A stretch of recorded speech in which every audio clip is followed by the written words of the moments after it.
శుభాకాంక్షలు. మంచిదమ్మా. మరి మనం వాక్య భాగం ఆరాధన వాక్య భాగంలో పోకముందు మనం చిన్న ప్రార్థన చేసుకుందాం. అందరు తలలు వంచండి. హల్లెలూయా. పరిశుద్ధమైన ప్రేమ గల మా తండ్రి, పునరుద్ధానుడైన యేసయ్య, సజీవుడమైన మా ప్రభువా, మా కొరకు విజ్ఞాపనం చేస్తున్న తండ్రి, మా కొరకు స్థలం సిద్ధపడుతున్న తండ్రి, మమ్మల్ని తీసుకుని పోవటానికి రానే ఉన్న ప్రభువా, మీకు వందనాలు చెల్లిస్తున్నాను అయ్యా. 2024 సంవత్సరాల క్రితం ఈ భూమి మీద నాయన మరణాన్ని, శాతాన్ని, లోకాన్ని జయించి మృత్యుంజయుడిగా మరణం విడిచి తిరిగి లేచిన ప్రభువును అయ్యా మేము ఉదయకాలమే దర్శించి ఆరాధించడానికి మీరు మాకు ఇచ్చిన గొప్ప కృప కొరకు వందనాలు చెల్లిస్తున్నాము. సార్వత్రిక సంఘం అంతటితో పాటు మిమ్మల్ని ఆరాధిస్తుండగా మీ వాక్య భాగం ద్వారా మమ్మల్ని దర్శించు, ఆరాధనకు సిద్ధపరచు, ఆత్మతో సత్యంతో ఆరాధించేటట్టు సాయం చేయమని యేసు ప్రభువు పేరిట వేడుకుంటున్నాం తండ్రి. హల్లెలూయా. మంచిదమ్మా. మత్తయి సువార్త 22వ అధ్యాయము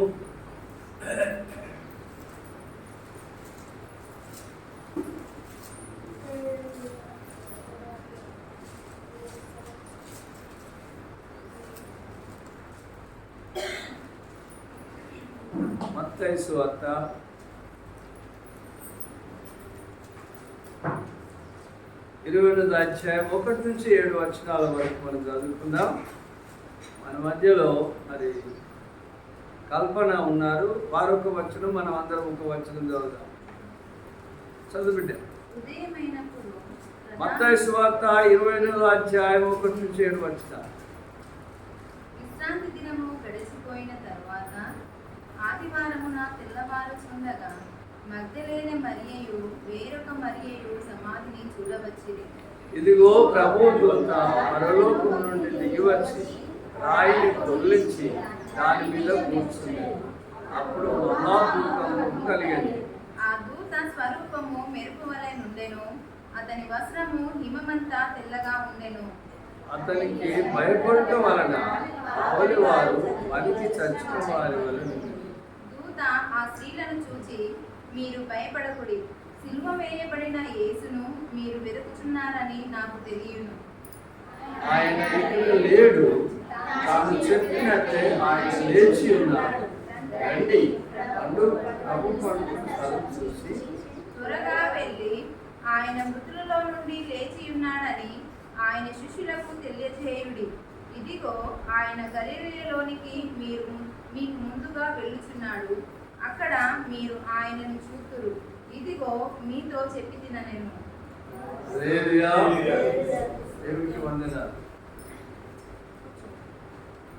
మనం ఈ ఉదయకాలం ఎవరిని ఆరాధిస్తున్నాం అంటే పునరుద్ధారుడైన యేసయ్య, సజీవుడైన బ్రతుకున్నాయన, చనిపోయి అట్టే పోయింది ఆయన. లోకంలో ఎంతో మంది ప్రభువులు అనేవారు వచ్చినారు, కార్యాలు చేసినారు, చనిపోయినారు. ఇప్పటికీ వారి సమాధి ఎముకలతో ఉన్నది కదా. కానీ యేసు సమాధి ఎట్లున్నది? ఇప్పుడు తెలిసి ఉన్నది. అనేకులు వెళ్ళి చూసి వస్తున్నారు కదా. దేవుడికి స్తోత్రం. 4 సువార్తికులు ఎవరెవరు? మత్తయి, మార్కు, లూకా, యోహాన్. 4 యేసుక్రీస్తు ప్రభుల వారు లేచినారని తమ సువార్తలో రాసినారు. ఒక్కరి సాక్ష్యము మనం నమ్మదు కదా. ఒకవేళ ఎవరైనా వచ్చి ఉదయం 5 గంటలకు ముఖ్యమంత్రిగా గేట్లో చూసిందని అన్నాడు అనుకో, ఇక ముఖ్యమంత్రి 5 గంటలకు ఇక్కడ ఎందుకు అక్కడ అంటామా? మళ్ళొక్కసారి లూకే వచ్చింది అనుకో, అది నేను కూడా చూసిందయ్యా అన్నాడు. ఇంకా కొంచెం మళ్ళీ మట్టుకనే ఒకవేళ కొన్ని వచ్చి లేదయ్యా అని ఎందుకు నమ్ముతారు? వచ్చిన ముఖ్యమంత్రి 5 గంటలకి ఇంకా బాధపరచబడిపోతామా లేదా? 4 కాదు, ఎంతో మంది, 5. పునరుద్ధారుడు అయిన తర్వాత 40 దినాల వారికి కనపడ్డాడు. ఎన్ని దినాలు? అనేక ప్రమాణాలు చూపెట్టినారు. దేవుని బిడ్డలారా, ఆయన సజీవుడు. హల్లెలూయా. అంతేకాదు, కడపటిగా ఉన్నటువంటి పౌలు గారికి కూడా దమస్కు వెళ్తుంటే ఆ ఆకాశంలో ఆయనకు దర్శనం ఇచ్చినారు. ఆయన సజీవుడైన దేవుడు. హల్లెలూయా. మనం మృతుడై అన్నీ చనిపోయిన ఆయనను మనం ఆరాధిస్తలేము. ఇప్పుడు పండగ ఉన్నది మనకు, క్రిస్మస్ పండుగ. సజీవులకు అంటే మృతులకు ఏమన్నా బర్త్డే చేస్తారా? చనిపోయిన వాళ్ళు చేస్తారా బర్త్డే? ఎవరైనా చేయరు. బతుకున్న వాళ్ళకే చేస్తాం కదా. ఆయన సజీవుడు కాబట్టి మనం బర్త్డే చేస్తాం కదా. మరి నలుగురు సువార్త, ఒకవేళ మీరేమైనా రాసుకునే వాళ్ళు ఉంటే చూసుకోండి. మార్కు సువార్త 16వ అధ్యాయంలో విశ్రాంతి దినం అనగా దానికి తర్వాత ఆదివారం తెల్లవారు దినం. మనం ఈ దినం ఎప్పుడొచ్చి ఆరాధన చేస్తున్నాం? ఆదివారం తెల్లవారు వచ్చి ఆరాధన చేస్తున్నాం. మా మార్కు సువార్త 16వ అధ్యాయంలో, లూకా సువార్త 24వ అధ్యాయం 1 నుంచి, యోహాను సువార్త 20వ అధ్యాయం 1 నుంచి 31 వచనాల్లో వీళ్ళు చెప్తున్నారు అన్నమాట. ఆదివారం ఉదయం తెల్లవారుచుండగా మగ్దలేని మరియు చూడటానికి దేవుని బిడ్డలు ఆడపిల్లలు చూడడానికి వెళితే యేసు లేచినారు. ఇక్కడ చూడండి, విశ్రాంతి దినం గడిచిపోయిన తర్వాత ఆదివారం తెల్లవారుచుండగా మగ్దలేని మరియు వేరొక మరియు సమాధిని చూడవచ్చింది. చూడడానికి ఉన్నదా? లేదు. ఆయన చెప్పినంటే పరలోకం నుండి ప్రభు దిగొచ్చినాడు, ఆ రాయిని తొలగించినారు. అప్పుడు సమాధులు ఎట్లుండే? రాయి తొలగించుకొని సమాధులు. ఇప్పుడేమో భూమిని తొలిచి సమాధులు పెడుతున్నాం. అప్పుడు ఏం చేసిందంటే బండలు తొలిపించుకొని, ఇప్పుడు ఐగుప్తులో ఎన్నో సమాధులు ఉన్నాయి. పెద్ద గోపురం లాగుతున్నారు. అలాగా సమాధులు. అయితే వీరు వచ్చే వరకు ప్రభు దూత వచ్చినప్పుడు రాయిని తొలగించినారు. ఈ ప్రధాన యాజకులు కొంతమంది పెద్దలు ఏం చేసినారంటే, ఆ వంచకుడు 3వ దినం తిరిగి లేస్తానన్నాడు. వాళ్ళ శిష్యులు వచ్చి ఎత్తుకొని పోతారు డబ్బను.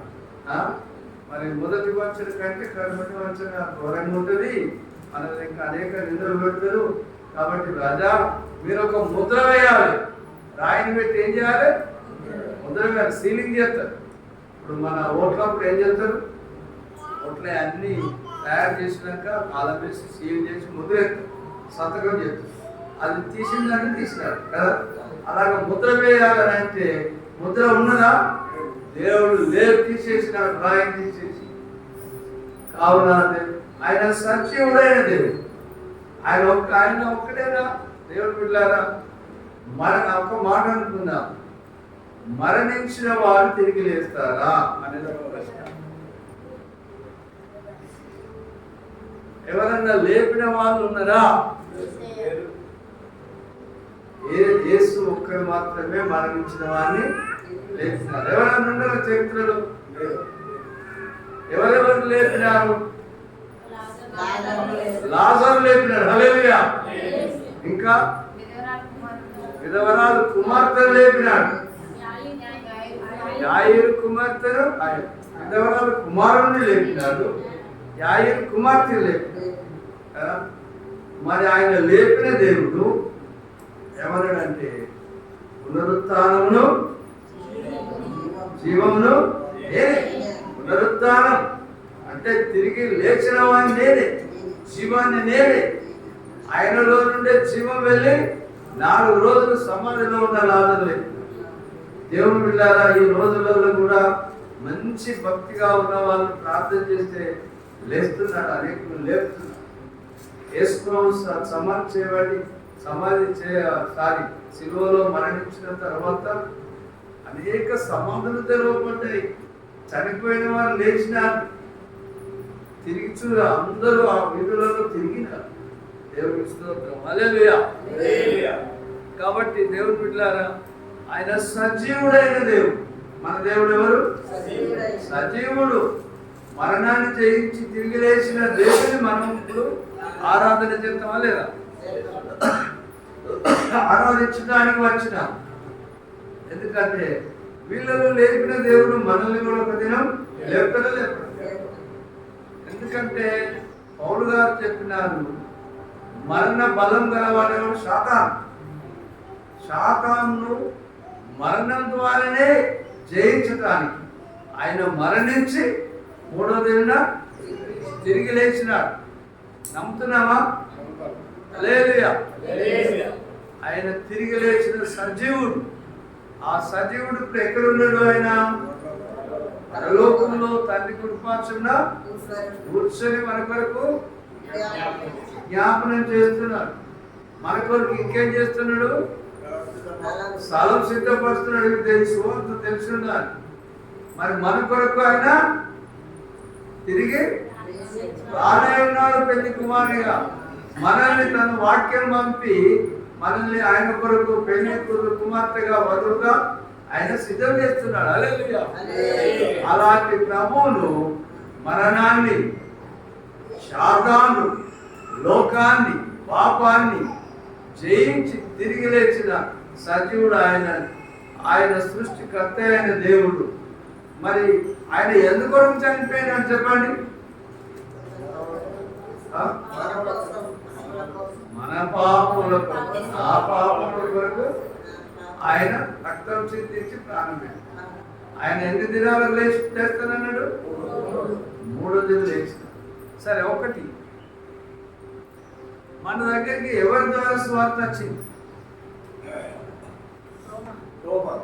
తోమా. Very good. తోమా ఎవరు? ఆయన కదా. ఆయన శిష్యుడు మన భారతదేశానికి స్వార్థ తీసుకొచ్చాడు. యేసు దేవుడని, దేవుడి కుమారుడని, సర్వ మానవాళి పాప పరిహారం కొరకు శిలువలో ప్రాణం పెట్టి సంవత్సరం 3వ దిన తిరిగి లేచినాడని ఆయన విశ్వాసం ఉంచిన వారికి ఏ శిక్ష విధి లేదు. ఆయన యేసునందు ఉన్న వారికి ఏ శిక్ష విధి మనకు లేదు. యేసునందు ఉన్నవారు నూతన సృష్టి, పాతవి సమస్తమును క్రొత్తమైన. మనందరి సమస్తం క్రొత్తగా చేస్తారు. అలాంటి సజీవుడైన దేవుణ్ణి మనం ఈ సమయంలో ఆరాధన చేద్దాం. మన పాపంలో కొరకే చనిపోయి పాయమాలు కట్టి తిరిగి 3వ దిన లేచి ఇప్పుడు సజీవుడిగా ఉన్నాడు. మనల్ని ఆయన కొరకు సిద్ధపడుతున్న దేవుణ్ణి మనము ఆరాధన చేద్దాం.